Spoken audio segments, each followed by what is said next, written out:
Imagine a world where political power is not exercised from a podium. It is exercised from an open cockpit at 10,000 feet with a 1,400 horsepower Merlin engine shaking the airframe and no GPS to bail you out. Where the same hands that signed treaties also grip the stick of a World War II fighter worth more than most people will ever earn. These are not hobbyists. These are heads of state, prime ministers, and monarchs who chose to spend their fortunes on something loud, dangerous, and alive in a way a motorcade never will be. Stay until the end, because the #1 spot doesn't belong to a single aircraft. It belongs to one man's entire multi-million-dollar warbird collection, a fleet large enough to rewrite your idea of what private aviation actually looks like. So let's start with number 10 on our list. George W. Bush flew the Convair F-102 Delta Dagger in the Texas Air National Guard, pushing supersonic speeds before most people his age had finished college. But his vintage ownership reportedly included a Stearman PT-17 Cadet, the yellow biplane trainer that put roughly 75,000 American pilots through their paces in the years leading up to World War II. Power comes from a Continental W670 radial, producing around 220 horsepower. Cruise speed is about 100 miles per hour, which sounds modest until you are sitting in an open cockpit without weather radar, without an autopilot, and without much of anything between you and whatever the sky decides to do next. A well-maintained Stearman sits between $100,000 and $200,000 today. It does not apologize for being old-fashioned, and it should not have to. But if the Stearman is American simplicity, the next entry brings Italian flair to the trainer category. Silvio Berlusconi ran Italy the way he ran most things in his life, loudly, expensively, and with a strong preference for domestic craftsmanship. His aviation collection over the years included a SEI Marchetti SF-260, a military trainer favored by air forces across 3 continents. Power comes from a Lycoming 0540, producing about 260 horsepower. Cruise speed sits around 170 miles per hour with a range just under 1,000 miles. The SF-260 is what happens when an Italian aerospace company decides a trainer should also be beautiful, low-wing, symmetrical, and sharp from every angle. Flying examples typically command between $150,000 and $400,000.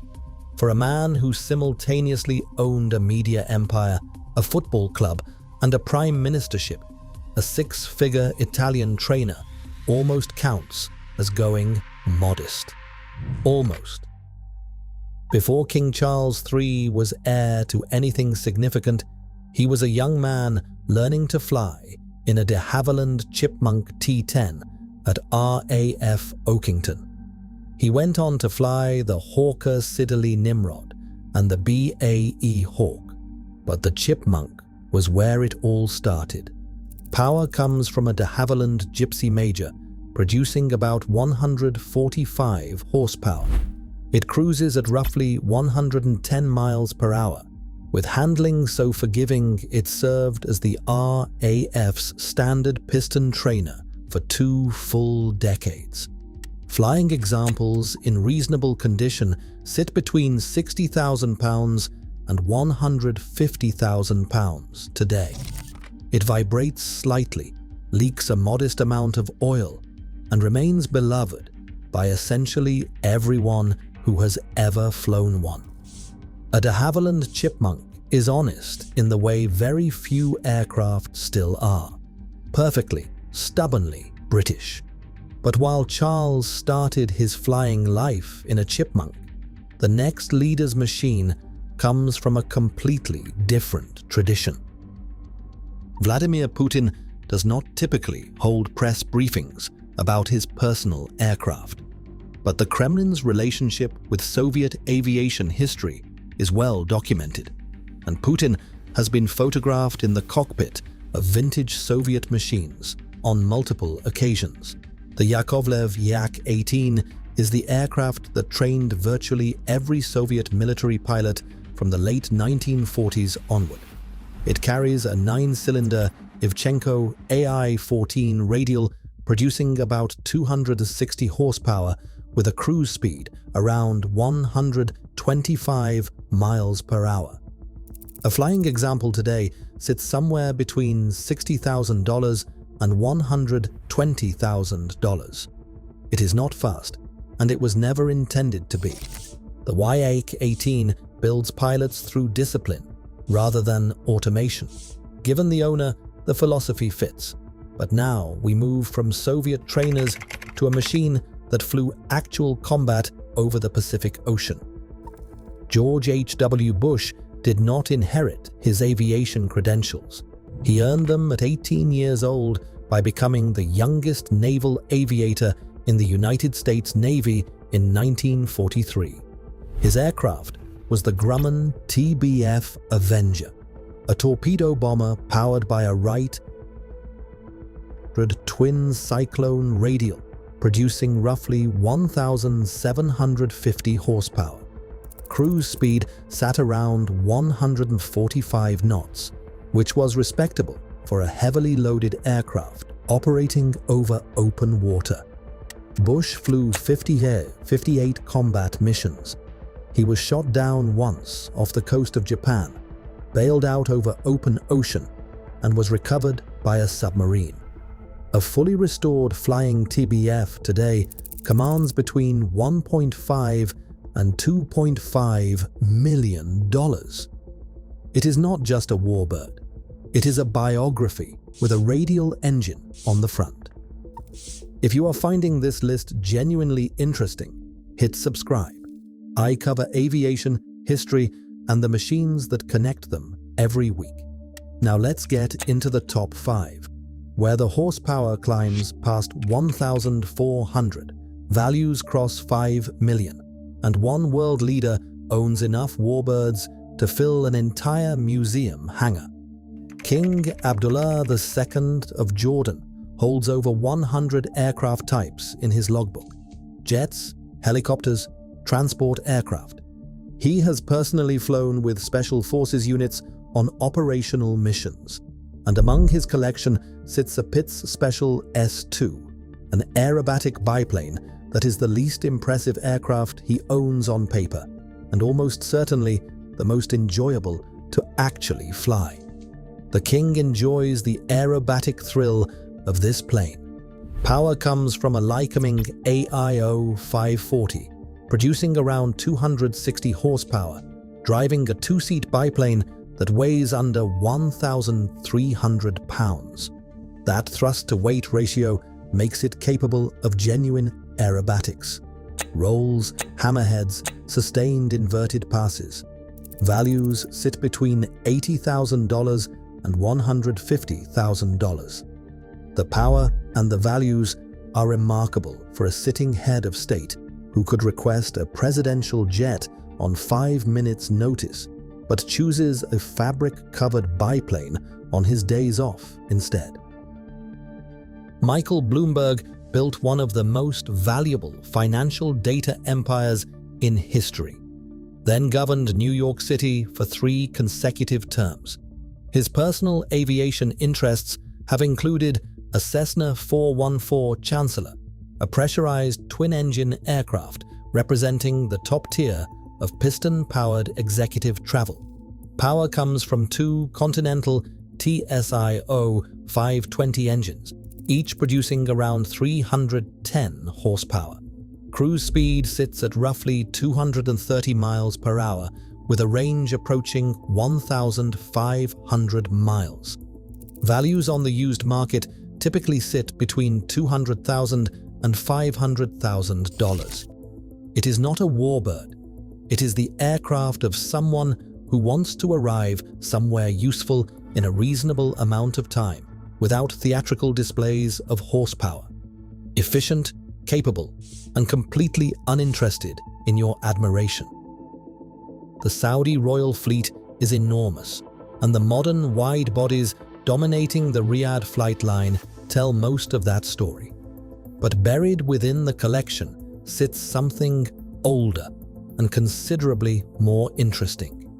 A Douglas DC-3 Dakota, powered by two Pratt & Whitney R1830 twin Wasp radials, each producing around 1,200 horsepower, cruise speed around 180 miles per hour, range just under 1,500 miles. Over 16,000 were built. Roughly 400 are still flying today. To keep one in an Arab royal collection where aviation budgets stretch to 9 figures is either eccentric or deeply respectful of what aviation used to be. Probably both.